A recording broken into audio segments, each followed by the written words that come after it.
Hello guys! So bago tayo magsimula sa ating topic ngayon, huwag niyo munang kalimutan mag-follow dyan, tsaka mag-heart and copy link nyo na rin. So guys, ito pala yung sasabihin ko.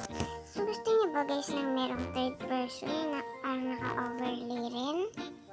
So mag-download kayo guys ng tawag na to, yung newer version ng Minecraft na 1.21.70 or 1.21.80 mga ganun. Yung isa kasi, yung 1.21.80 may visual, may vibrant visual siya.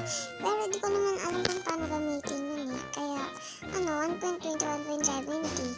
So, kailangan nyo mag-download ng ganun. Tapos punta kayo sa my setting, tapos i-scroll down nyo, tapos makikita natin yung touch dito, and then meron siya dito ang show camera perspective button. So pindutin nyo lang yan, i-on nyo guys, yan, i-on nyo.